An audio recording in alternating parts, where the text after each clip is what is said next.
buenas tardes. Estamos en su espacio Economía al Día. ¿Qué tal, Nexi? ¿Cómo estás? Muy bien, ¿y tú?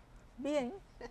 Bien. Esta es una semana que va a empezar bastante caliente, ¿verdad? Bueno, caliente en todos los sentidos. Terminó caliente, terminará caliente y empezará caliente, con Bueno, las hace medidas mucho calor afuera. anunciadas. Bueno, las medidas anunciadas, por lo menos, la mayoría tienen un sesgo progresivo, al revés de lo que tiene el sistema financiero dominicano, que es bastante regresivo, que afecta más a los que menos tienen que a los que más tienen. Estas medidas, por lo menos, tienen un cierto sesgo progresivo porque, por ejemplo, van a poner a pagar, aunque dice que es temporal, a los que más tienen. Parece que vuelven a introducir la indexación de la exoneración del impuesto sobre la renta a los salarios más bajitos. Creo que lo subieron. Ojalá que lo hagan. Según la propuesta, lo suben a 39,000. Creo que tiene muchísimos años, más de una década, como en 35, claro, en 36 por ahí. Y hay otra serie de medidas que se están tomando que no han caído mal en la gente.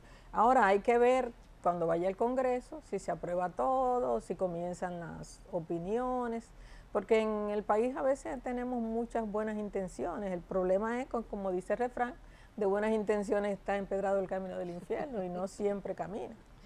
Así es. Ojalá que esta vez prospere esa iniciativa.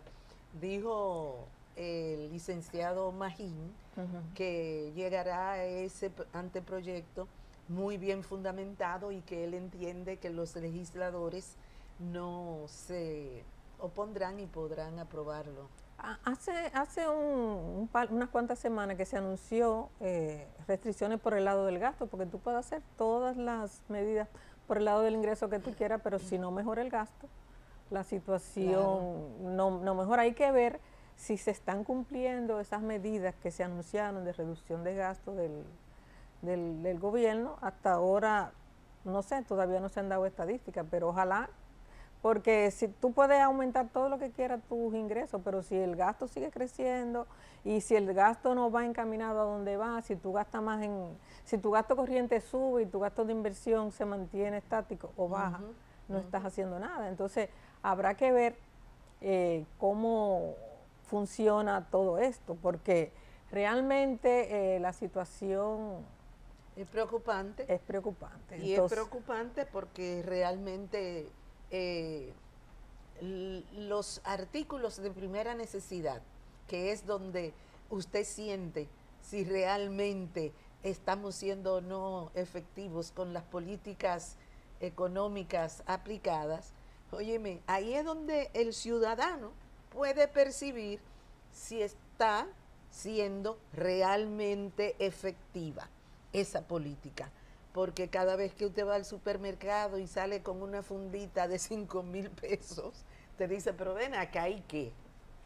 ¿Cuál es el efecto de estas medidas económicas que se dice que se están aplicando, que la inflación se mantiene en unos niveles soportables y usted que trabaja tiene un salario pírrico y cuando va al supermercado ese salario todavía se pone mucho más pequeño, no está satisfecho el consumidor? Bueno, vamos a ver qué pasa, pero hablando de gasto, hoy tenemos con nosotros un invitado que conoce bastante el sector del que vamos a abrir, porque es un sector que hasta ahora se ha convertido en un hoyo sin fondo para el presupuesto nacional. Estamos hablando del sector eléctrico.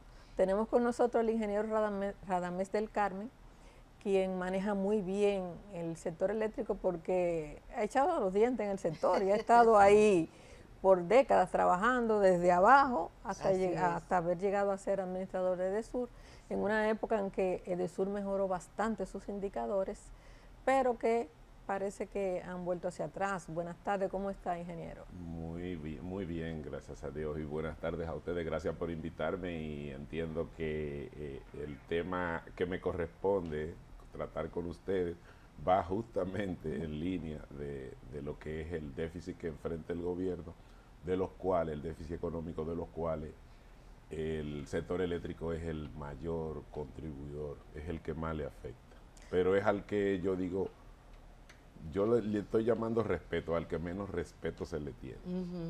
Bueno, y para usted, ¿cuál es la situación imperante actualmente respecto a este tema? Mire, yo mirando los datos esta mañana, en las tres empresas distribuidoras que son propiedad del Estado, el año pasado, en el año 2025, compraron 20.700 gigavatios, millones de kilos.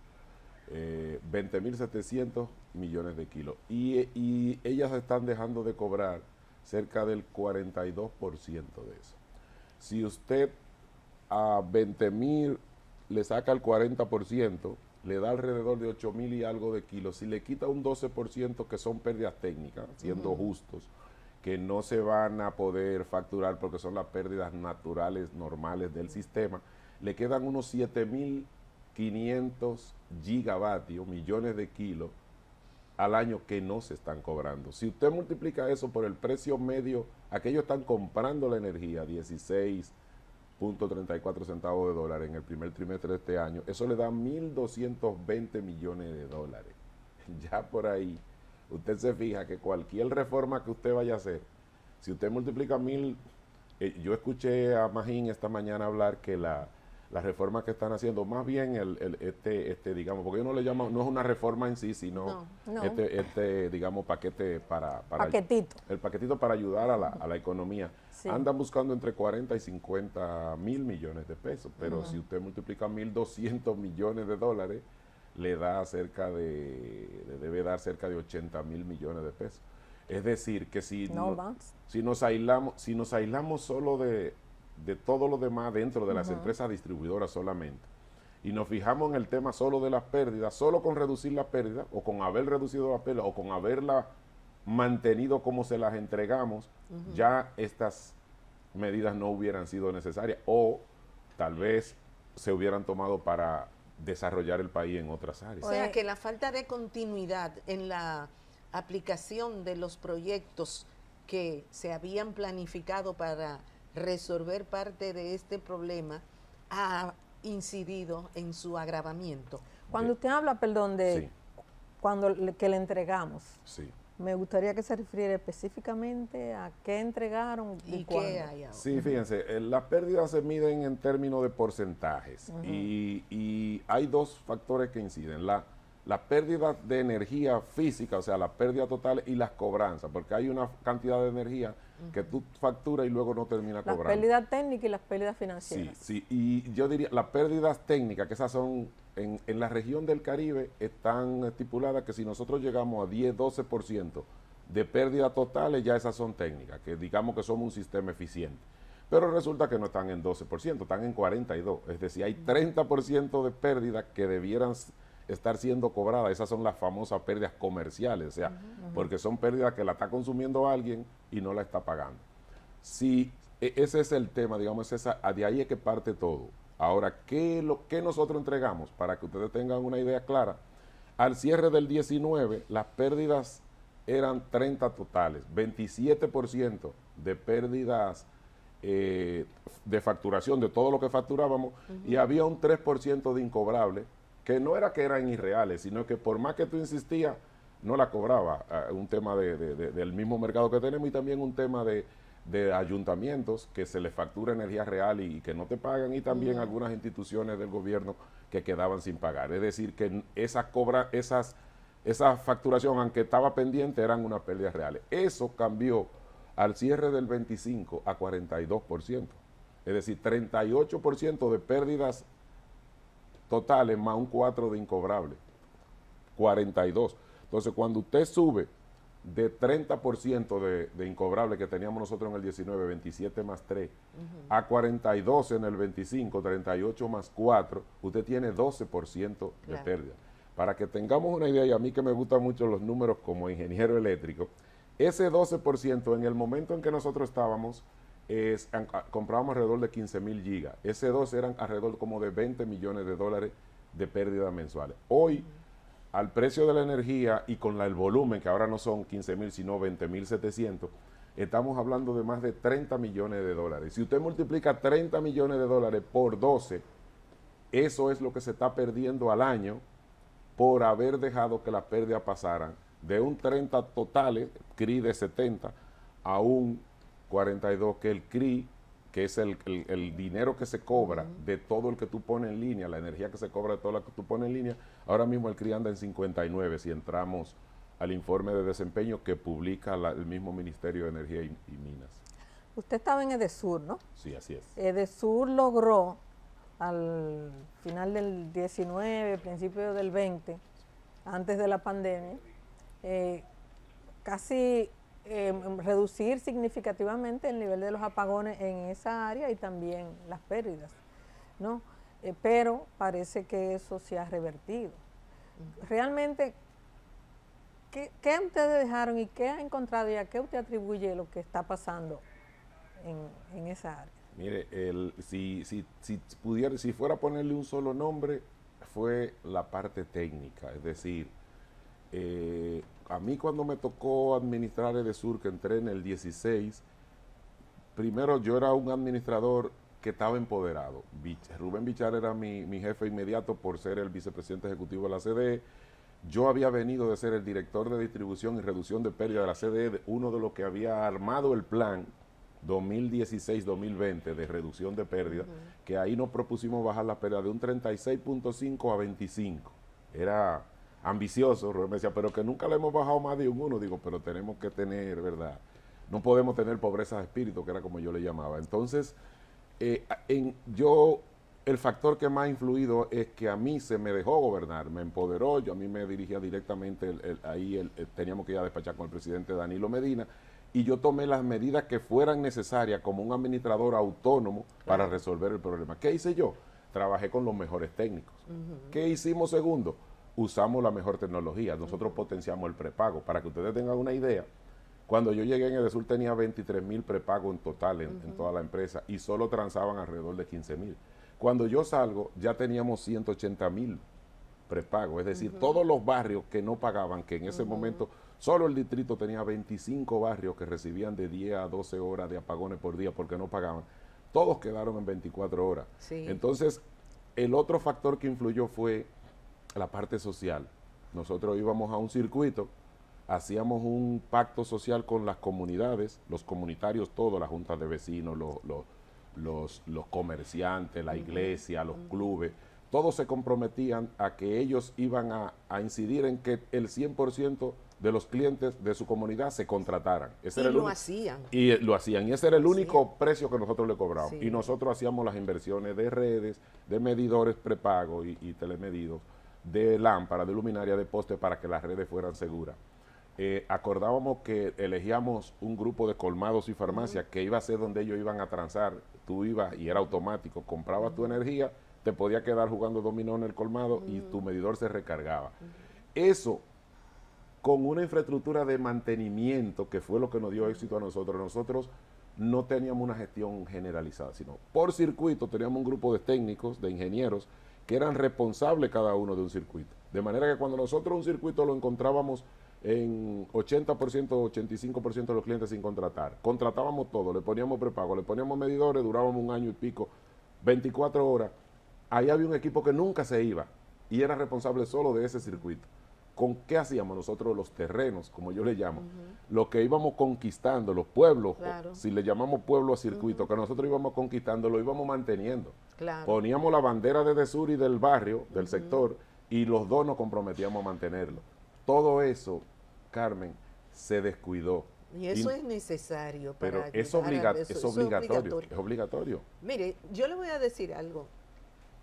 Con ese programa incluso disminuyeron esas marañas de tendido eléctrico, de cables, que actualmente están insoportables. Usted camina por las calles de Santo Domingo y se encuentra con eso. Usted va a los barrios y es todavía peor. Hay muchos que son de las telefónicas, sí, no son sí, pero también son de la energía eléctrica, sobre todo en la avenida Duarte y la Mella. Eso da miedo, no sé cómo la gente no se electrocuta. Las telefónicas cambian los cables y dejan los viejos.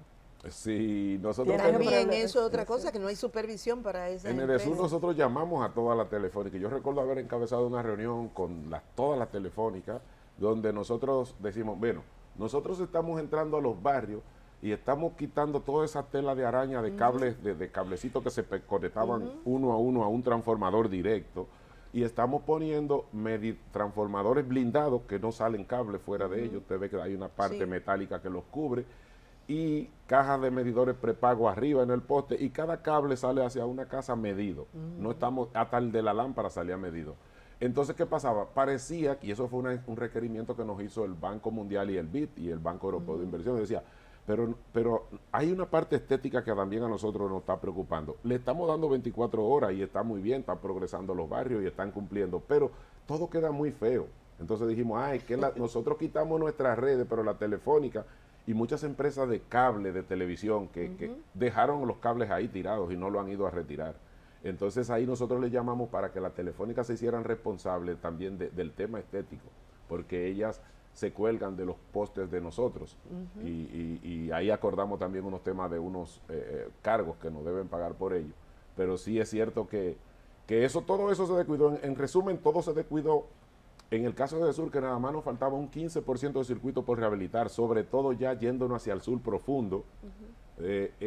Eso que nosotros cuando vimos, hay que dar energía 24 horas después de la pandemia, porque es obvio que después que uno se acostumbra a tener energía 24 horas, es muy difícil que te la vengan a quitar. Y dijimos, bueno, por la pandemia hubo que darle, porque digamos el incentivo era, los barrios que no tenían energía, yo voy con mi promesa de darte energía y tú de contratarte y pagar. Claro. Funcionaba perfecto. ¿Dónde se cometió un error? Cuando se le dio energía a los que faltaban por rehabilitar y no se les exigió nada. Exacto. Pasó un año, pasaron 2 años, pasaron 3 años y la gente dijo, pero esto es natural. Nosotros teníamos un plan para ir inmediatamente. Dijimos, muchachos, los circuitos que tenemos controlados, quédense ustedes aquí controlando eso. Con un ejército que nosotros llamamos era la dirección de proyectos, dirigida por el ingeniero Cristino Sánchez. Él sabía, y había una parte que era comercial, que tenía esa misma dirección. Es como si fuera 2 Edesur. Una Edesur que mantiene lo que tenemos y una Edesur que conquista los terrenos que no están conquistados, en este caso los circuitos que no estaban rehabilitados. Íbamos justamente a eso cuando se dan las elecciones de mayo del 20, perdemos, y entonces ahí vino la debacle de la parte técnica. A pesar de que habíamos ido al pacto eléctrico y habíamos prometido, todos los partidos, la sociedad en general, los empresarios, todas las organizaciones, nos habíamos comprometido a no politizar el sector eléctrico, sobre todo las empresas de distribución. Ahí vino la sustitución prácticamente total de los técnicos. En el caso de Edesur fue prácticamente total. O sea, no cancelaron la burocracia, sino se cancelaron los técnicos. Y yo le di un consejo, digo, si vas a cancelar, por lo menos a un solape, pon un técnico de igual capacidad, similar, para que en un periodo prudente aprenda y absorba, y no se te caigan los programas, porque le entregamos, yo recuerdo, una carpeta como de ese tamaño, digamos, le entregamos el modelo de gestión, porque nosotros teníamos un modelo de gestión concentrado por transformador, por circuito, por polígono y por transformadores. Es decir, si a un transformador que tiene 20 casas, yo le entrego 20,000 kilos, yo tengo que facturar todos esos kilos menos las pérdidas técnicas del transformador. Se lo entregamos así, en las bases de datos. Cuando tú vienes, ahora escucho que están haciendo ¿cómo se llama esto? Recorridos masivos. Y cuando tú oyes a alguien que está haciendo recorrido masivo y yendo a todo el mundo, es porque no sabe lo que tiene que hacer. Es una cuestión porque el sistema te dice quién es el que falla. Si hay alguien que intenta robar energía, el sistema inmediatamente te avisa. Pero además que no te tiene que avisar, porque tú tienes a un técnico bueno vigilando eso todo el día. Claro, un técnico es un funcionario que hace un servicio a una nación. Y un político es el que lo destruye todo. Bueno. Entonces, para mí, uno de los problemas fundamentales que ha tenido esta administración es precisamente esa. Eliminó los técnicos de todas las instituciones del Estado y hoy en día todas andan... Bueno, no de todas. Bueno. El Banco Central siguen los mismos. Bueno, en pero Hacienda más o menos. Eso casi es como Estados Unidos en un territorio donde domina todo. Sí. Pero de verdad que eso va a costar mucho. Sí, sí, por favor. Tenemos que hacer una pausa. Entonces yo quiero que cuando volvamos hablemos de las políticas, porque el presidente anunció que espera que para el 32 el sector eléctrico ya no tenga los grandes problemas que tiene ahora. Pero veo que se están enfocando más en la generación. que en la distribución. Y hasta dónde está funcionando eso del Consejo Unificado y esas cosas. Pero hablamos de eso después de la vuelta.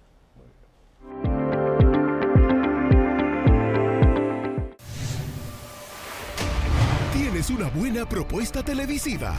El 6 abre sus puertas a nuevas producciones. Acércate a nosotros y únete a la gran familia de la buena televisión. Amplios estudios y un personal técnico calificado, donde la innovación es nuestra mejor carta de presentación. Haz que tu contenido llegue más lejos, con credibilidad y buena imagen. Llámanos al 809-683-2952 y conoce de nuestras ofertas. El 6, televisión popular para gente inteligente.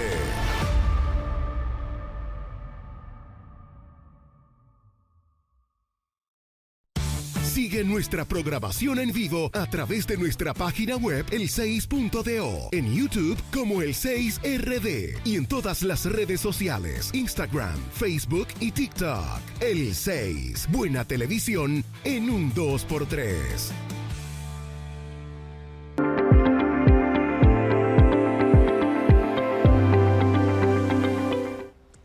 Estamos de vuelta con el ingeniero del Carmen y estamos conversando sobre la situación que tiene actualmente el sector eléctrico en el país.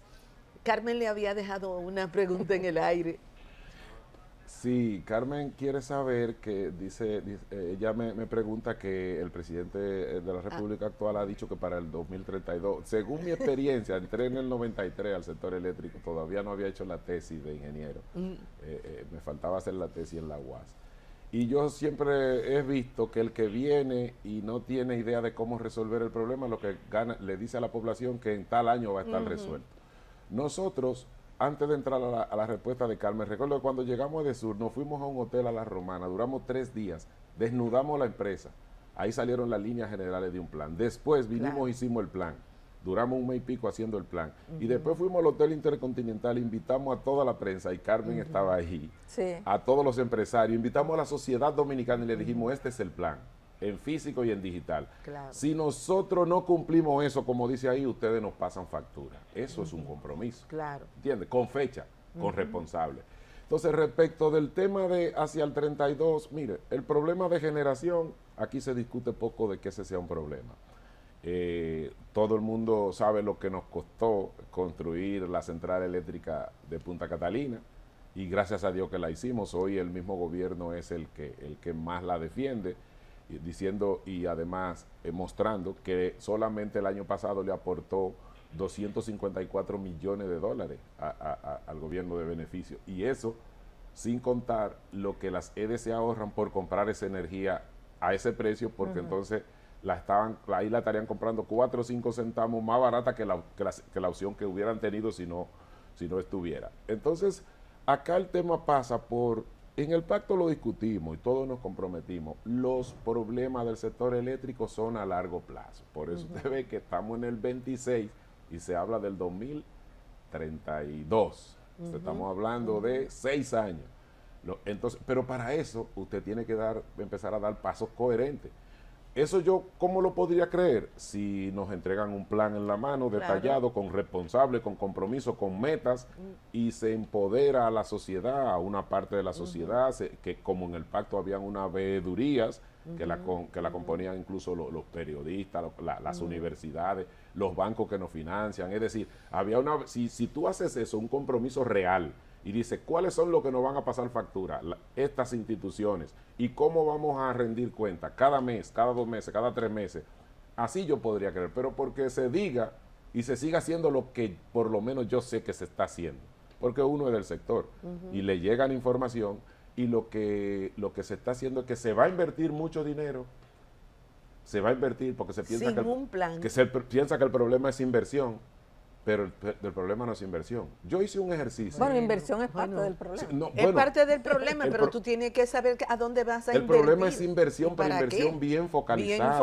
Porque, miren, cuando nosotros decidimos poner un medidor inteligente a vigilar la energía de un cliente, Instalar ese medidor con poste, con cable, con todo, costaba entre 700 y 800 dólares. Ese medidor, con todo. Es decir, digamos, esa medida. El medidor costaba alrededor de 100, 125 dólares él solo.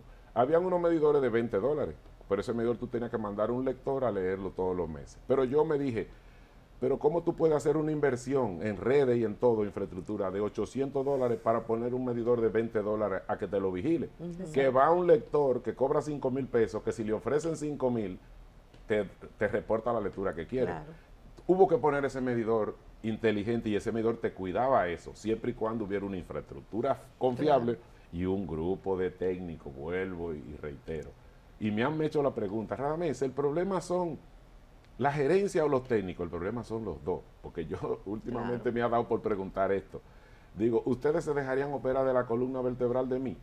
Claro que no, porque soy ingeniero eléctrico. Y entonces, ¿por qué en el sector eléctrico ponen a cualquier profesión a dirigir una subestación eléctrica? Un tema que es completamente científico, técnico-científico, porque la energía eléctrica ni se ve, pero funciona. Exacto. Ese flujo va por ahí y funciona. Y los técnicos estamos formados para transformar la energía, sea de carbón, de agua, de viento, de aire, de combustible, en energía, transformarla con transformadores, llevarla por cable, bajarla por dispositivo, y eso es lo que sabemos. En consecuencia, el que va a controlar una distribuidora tiene que saber lo que tiene en las manos. Y en el caso mío, cuando yo llegué de Sur, dijo, son 205 circuitos. ¿Hay algún circuito con pérdida menos de 5? No, digo, pues vamos a poner uno para ver si nosotros servimos para algo. Hicimos el primero, digo, ok, ahora controlemos ese, nos faltan 204, vamos por los otros 204. ¿Qué fue lo que hicimos? Ampliar el equipo y decir, vamos a atacar los que tenían más pérdidas y vamos a poner los equipos que los vigilen. Entonces el tema del sistema en sí, de resolverlo todo, pasa por, primero, y en el pacto, vuelvo al pacto, porque el pacto nada más se tomó para lo que interesaba políticamente, que es otro tema distinto a lo de resolver el problema. Porque en el pacto acordamos un plan de expansión de la generación y decíamos el país crece alrededor de 400, 500 megavatios anuales. 100 y pico anuales, que son casi 500 cada 4 años. Es decir, cada 4 años tú tienes que estar haciendo una planta de 500 o de 600 megavatios. Entonces, vamos a hacer un plan de expansión que tome en cuenta la geografía nacional y que además tome en cuenta que estamos en la ruta de los ciclones para que haya seguridad energética, que si un ciclón entra por el sur haya generación en el norte, por eso se está haciendo la de Manzanillo, que haya generación en el sur, que haya generación en el este. También vamos a hacer un plan de expansión de la transmisión, que es algo muy importante. Ustedes saben que han habido 2 blackouts en 3 meses, noviembre 25, febrero 26, pero que la línea de transmisión tiene que estar acorde ahora ya no solo a mantener el sistema, sino a evacuar toda esa generación renovable que se está dando en el sur, en el noroeste, en el este. Es decir, luego tienen las EDES. Nosotros tenemos un plan de expansión de nuevas subestaciones, porque las subestaciones ya no dan. O sea, si tú tienes una subestación en el Embajador, que es la que le daba a la José Contreras, todos los Bellavista, los Cacicazgos, otra en Herrera, nosotros teníamos pensado construir por lo menos 5 nuevas subestaciones. Una en la Nacaona soterrada, otra por la República de Colombia, otra por Mano Guayabo. Había que repotenciar, que la estamos repotenciando, fue un plan que dejamos nosotros, repotenciar la de Herrera, la del Centro de Operaciones, repotenciar la del Centro Olímpico y la de Arroyo Hondo. Es decir, los planes eran integrales de generación, de transmisión y de distribución. Todo eso en manos de técnicos expertos y con una mesa que llamábamos la mesa de regulación. Ahorita me preguntaba Carmen por Santa Ramos, y recuerdo que Santa, Norbo Mateo, todos esos ingenieros, el organismo coordinador, la superintendencia, la Comisión Nacional de Energía, estábamos todos ahí, todos con un solo plan, una sola voz. Ahí no había un tema de egos en el sistema, de que ahora una cosa que me preocupa, que veo en el sistema, en los agentes del sector, es que no hay como esa voz única. Nosotros todos estamos debajo de una voz. Sí. Y llevábamos cada uno nuestros planes. Y ahora todo el mundo tiene criterios diferentes. Y cada uno iba con su interés. Yo decía, Saúl, yo quiero que las líneas de transmisión crezcan hacia acá, porque acá es que me está creciendo de sur y aquí yo necesito una subestación. Entonces él me contribuyó, tú eres que me tienes que decir, cuando digo Saúl, me refiero al ingeniero Saúl Santana, Julián Santana Araujo, que era el administrador de la empresa de transmisión, y nosotros llevábamos nuestro plan. Digo, yo necesito línea de transmisión en estos sitios. Pues prográmate, pon tus órdenes de compra de tus transformadores de potencia y de tus líneas, que yo voy a meter en el programa a tenerte energía de 69,000, de 138,000 o de 345,000 voltios que hace la transmisión, para que tú puedas distribuir la energía desde ahí y dejar de que, para ponerle un ejemplo, un circuito como una situación como la que hay, por ejemplo, en Independencia, que en la hidroeléctrica Las Damas ahí de Duvergé, ahí hay una generacioncita eléctrica, de ahí sale una subestación que le da a Duvergé y ese circuito coge para Jimaní. Entonces ya usted se imagina. Entonces la idea se llevó la línea de transmisión hasta Jimaní, se pone una subestación en Jimaní y ya tú no tienes que recorrer esas grandes distancias, como ocurre, por ejemplo, en Asua, que a veces tú sacas circuitos del pueblo de Asua para mandarlo para Peralta, para mandarlo para la bahía de Ocoa, para mandarlo para Estebanía, para Las Charcas. Todo eso tenía planes de hacer subestaciones más pequeñas, como la que hicimos en Quitacoraza, en Barahona, y ya le quitamos una carga que venía de Barahona, del centro. Ya pusimos una subestación ahí que le da a Fondo Negro, a Quitacoraza y a todas esas comunidades. Mejora los niveles de pérdida, mejora los niveles de voltaje, le garantiza un mejor servicio al cliente y en consecuencia tú mejoras el sistema. Pero si se fija, yo estoy hablando de temas integrales.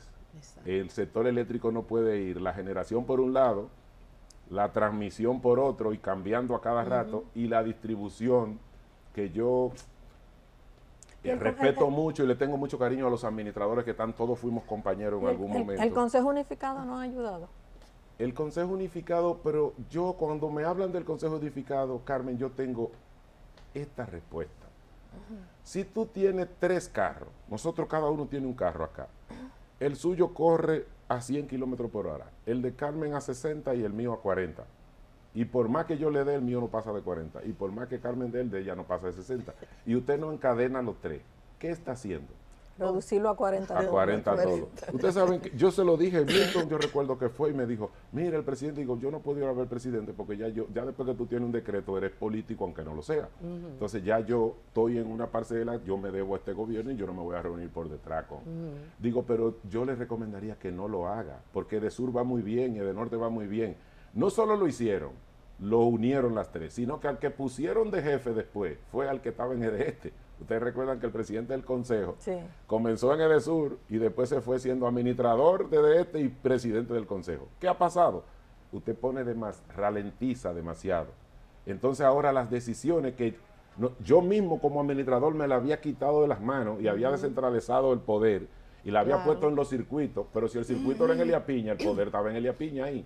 Si el circuito mío estaba en Barahona, era en Barahona. Ahora tú vuelves y la traes y la pones en la Tiradentes en el 7º piso con un consejo y sálvese quien pueda. Es decir, esas empresas nunca se debieron realmente unificar en ese momento, porque lo que tú dices que vas a ahorrar, al final, volvamos a las cuentas, ¿cuántos son? 42% de pérdida a $30 el punto de pérdida. ¿Cuántos son 12% de pérdida que han subido las pérdidas del 19 ahora? 12% a 30 millones de dólares el punto.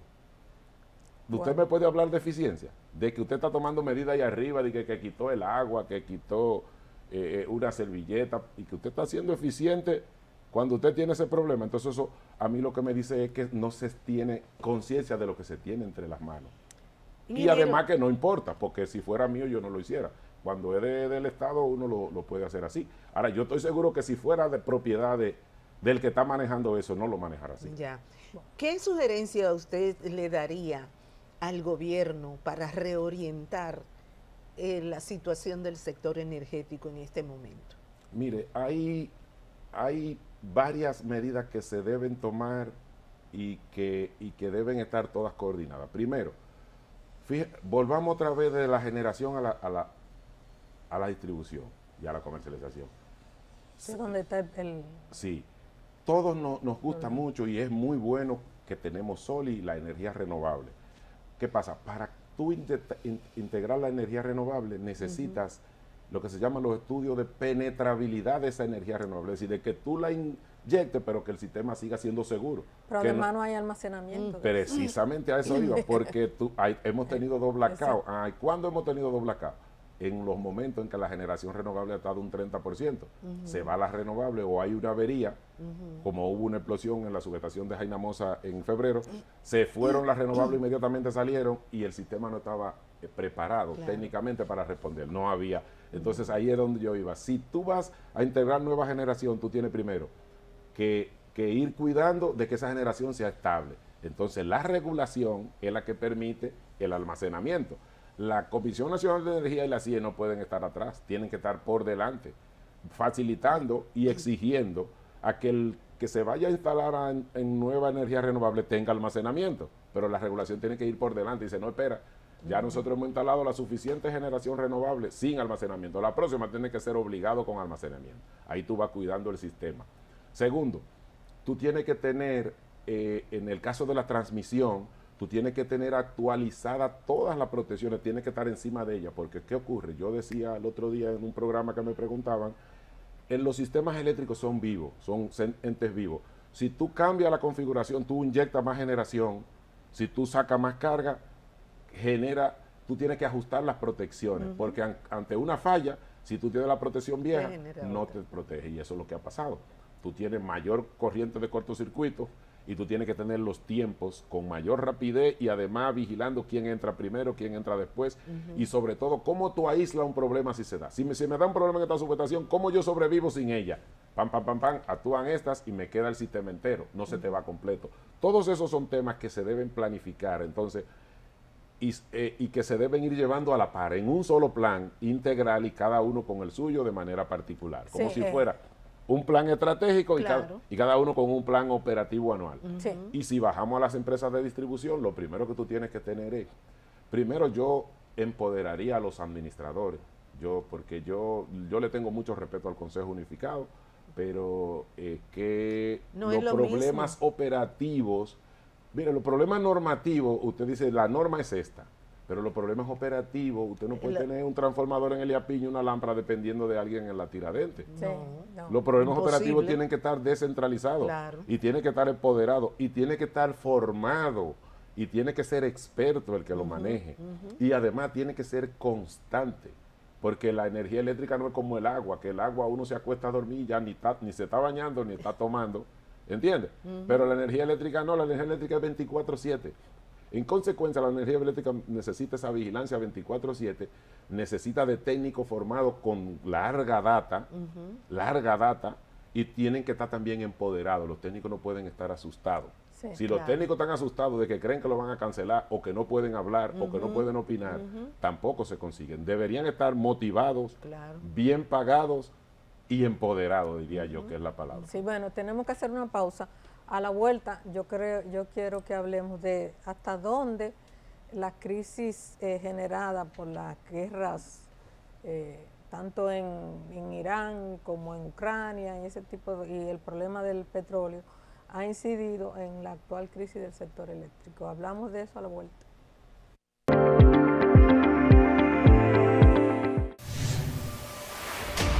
Tienes una buena propuesta televisiva.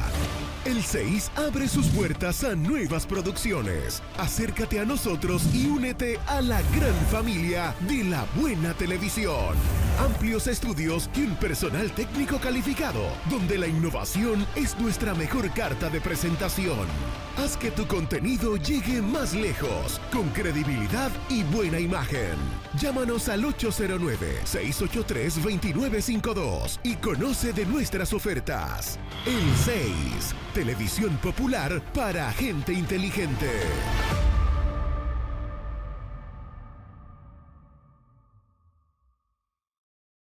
Sigue nuestra programación en vivo a través de nuestra página web el6.do, en YouTube como el 6RD y en todas las redes sociales, Instagram, Facebook y TikTok. El 6, buena televisión en un 2x3.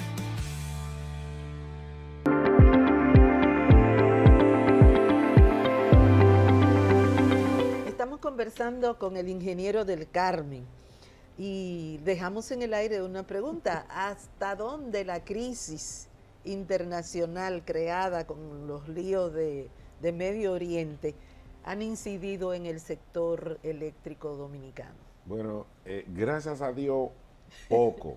¿Por Qué qué? bueno. Y digo poco, gracias a Dios poco, porque fíjense, si esto nos agarra en el 2012, que la matriz de generación dependía en alrededor de un 40 o más por ciento del petróleo, hubiera sido devastador. Acá el país sí le ha afectado, pero le afecta más por el lado de los combustibles, de los precios de la gasolina y de los combustibles. En el sector eléctrico, afortunadamente, ya 10 o menos por ciento de la energía se genera con petróleo. Y los líos que hay, por ejemplo, en Irán y el estrecho de Hormuz viene más por el tema del combustible líquido, del petróleo, y no así de las energías renovables. No, el carbón, que nosotros lo traemos de Colombia, básicamente, y a veces Estados Unidos no está comprometido en eso. Ha subido un poco. Sí, sí, pero sube como efecto colateral. Entonces, Ya. si escasea un combustible, la gente va al otro. Es así, incluso algunos países hasta están volviendo a construir plantas de carbón y todo. Como demás. Alemania. Exacto, como Alemania, que se declaró primero verde y que luego uno se da cuenta. La necesidad. Porque a veces nos queremos llevar de las emociones de la necesidad y de lo popular, de lo que Exacto. gusta. Sí. Y nosotros decimos los técnicos, miren, no hay transformación de la materia prima acá que no tenga algún efecto. Nosotros Sí. los ingenieros y los técnicos nos encargamos de que tenga el menor impacto, pero tenemos que tener seguridad. Claro. Yo a veces digo, es como que usted piensa que va a vivir del postre en la casa. El postre es muy bueno, pero usted tiene que comer un Su plato base. arrocito y su habichuela. Y el arrocito, la habichuela y el plato base y la carne son las energías térmicas con combustible almacenado que Claro. están ahí siempre y que te van a proteger. En consecuencia, gracias a Dios, diversificamos la matriz, gracias a Dios y contra todo, bueno, yo no diría contra pronóstico y contra toda oposición. Construimos Punta Catalina, gracias a Dios avanzamos en las energías renovables. Cuando nosotros llegamos el 12, Carmen recuerda que nada más eran 30 megavatios, nosotros dejamos cerca de 600 y ya hoy hay 1000 y pico de megavatios en energía solar, en energía eólica. De manera que nosotros somos uno de los países que tiene, y eso es bueno, una de las matrices más diversificadas, cerca de 40% de gas natural. Sí, porque se transformaron las Nosotros encabezamos antes de salir Sí. el traspaso de combustible de petróleo a gas natural de gas todo natural. el Parque del Este. Exacto. Entonces todo eso ha hecho que más las generaciones que se tenían en A y otras que se han potenciado, todo eso ha hecho que crezca el gas natural, que se ha mantenido más o menos estable.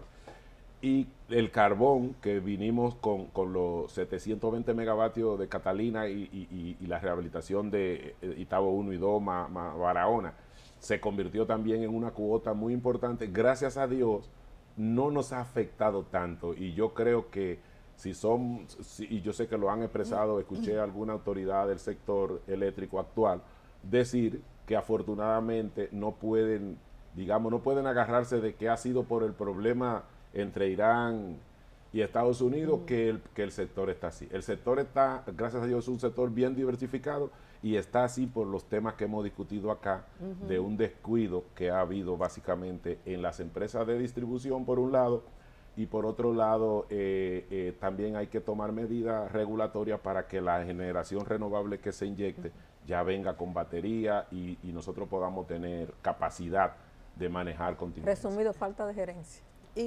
Resumido, ha faltado gerencia. Un poco de humildad, ¿Y porque qué hay que ser humilde. ¿Qué papel pudiera desempeñar el acuerdo aquel que se firmó para la rehabilitación del sistema eléctrico? El pacto eléctrico. El pacto eléctrico. Pero tengo entendido que la gente del actual gobierno no firmaron. Mire, el pacto eléctrico, nosotros nos pasamos 3 años y medio discutiéndolo. Y cuando estábamos ya en los consensos finales, el partido del gobierno actual se retiró. De repente un día Exacto, dijo, ellos no no vuelvo más y se firmaron. retiró. Sí, exacto. Exigieron 10 puntos que parecían como irracionales. Es decir, dijimos, pero bueno, en ese momento se hablaba que era de que querían que una primaria como que fueran abiertos, cerrados, y que ellos exigieron eso para ver si conseguían lo otro. Eso fue lo que yo me enteré tras bastidores. Pero a mí me tocó, como técnico, me designó Bichara y que en paz descanse también Isaac Conde, que era ministro de Energía y Minas. tenía a Neto Vilalta de la parte del Ministerio de Energía y yo de la parte de CDE, y también el ingeniero chileno Rodolfo Cabello. Rodolfo Cabello y yo, y discutimos con el que luego fue ministro de Energía y Minas, con Antonio Almonte, que fue que designó el PRM, y Andrés Astacio, que hoy es el superintendente de electricidad, bastante calladito, después de haber pasado por las empresas distribuidoras y de haber sido el jefe de todas y el jefe de este, bastante discretito que está. Y en ese momento nosotros nos reunimos, y yo recuerdo que después de 4 o 5 reuniones yo dije, mire, estas reuniones no tienen sentido. Porque ustedes son gobierno y nosotros somos oposición. Digo, nosotros somos gobierno en ese momento y ustedes son oposición. Si ustedes vienen, lo que van a jugar nuestro rol. Y lo que ustedes nos están pidiendo es imposible, porque ustedes lo que nos están pidiendo es cosas que no se pueden cumplir, porque hay primero que pasar por lo acordado en ese pacto. ¿Qué pasó finalmente con el pacto? Que nos llaman en el 21 a firmarlo, ganan en el 20. Y yo recuerdo que Bichara me dice, rábame el pacto. Digo, hay que actualizar los puntos de partida de pérdida, de facturación, de cobranza, de todo, porque eso se firmó, Rubén, por año 18 y estamos en el 21. Claro. No, ellos dijeron que no, que así. Yo recuerdo que me fajé 2 días y cuando mandé no lo tomaron en cuenta. Fuimos, yo recuerdo, un pacto, se sentó solo el gobierno en la mesa y nosotros tuvimos todo atrás. De hecho, no nos guardaron sillas, recuerdo. Tuvimos que sentarnos atrás y nosotros dijimos, bueno, aquí ya hay otros intereses gobernando. Gente que no estuvo en el pacto estaba en primera fila, del lado empresarial. ¿Qué pasó al final con el pacto?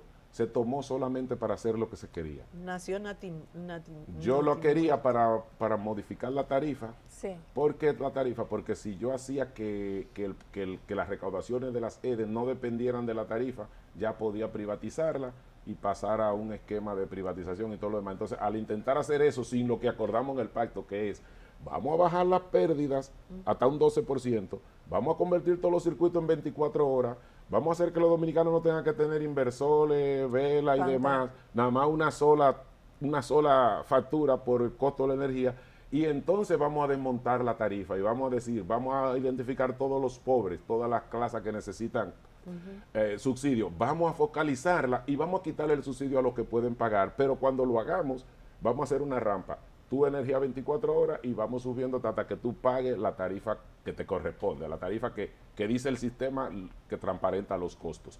Eso fue lo que acordamos, eso no se hizo, se tomó la parte que la parte empresarial le interesaba, que sube la tarifa para que eso sea igual a otras empresas de las costas turísticas y demás, y nosotros nos encargamos. Al final, estamos en este mejunje ahora que es, fíjese en qué momento estamos ahora, como yo lo veo. El sistema no está en manos del Estado ni tampoco está en manos de los privados, porque si tuviera en manos del Estado, tuviera en manos de técnicos del Estado, claro, técnicos formados y que son pro Estado, que no trabajan para grupos económicos. Exacto. Segundo, si lo van a pasar al sector privado, que lo pasen, pero ahora tenemos los empresarios gobernando el sector, pero las pérdidas son públicas. Si lo vas a pasar al sector privado, pásalo al sector privado y que las pérdidas sean privadas. Claro. Entonces no tenemos ni una cosa ni la otra. Los técnicos se disgregaron, se desencantaron, y cuando no hay técnico no hay quien responda. No hay quien pueda plantear una cosa distinta a la que diga el que está ahí. Porque no hay nadie que, claro, no hay un contrapeso. Una autoridad. Que era lo que hacían los técnicos de la CDE. Eran unos técnicos que decían, ¿cuánto tú dices que ganaste en esta generadora? ¿Qué de nosotros dos? 20 millones. Y dice, no, pero los números a nosotros nos dan 70. ¿Entiendes lo que es? Todo eso se perdió y ahora tenemos, no, digamos, hay ningún tipo de control. Un solo gallo en el gallinero, solo que un gallo como medio indolente. Sí, ya por lo que veo, nosotros los usuarios no tenemos muchas esperanzas de que la situación se resuelva en poco tiempo, ni para el 32, pero el tiempo se acabó. Ya se acabó el tiempo. Hace rato que el chico no está pasando el abanico. Entrevistar a alguien que conoce de lo que se le pregunta. Hace rato que él no está dando el abanico, así hace tiempo. Así que muchísimas gracias, ingeniero. Muy interesante. Quedaron muchos temas pendientes, pero será en una próxima. Yo espero que esté dispuesto a volver en una próxima. Desde luego, ustedes me llaman y yo siempre estaré dispuesto para estos temas que me encantan, que me apasionan. Se nota. Que fue para lo que yo me formé y claro, que de alguna manera estoy girando en vacío porque tengo poca carga. Bueno, pues hasta el próximo sábado que estaremos en otro espacio Economía al Día. Hasta entonces. Hasta entonces.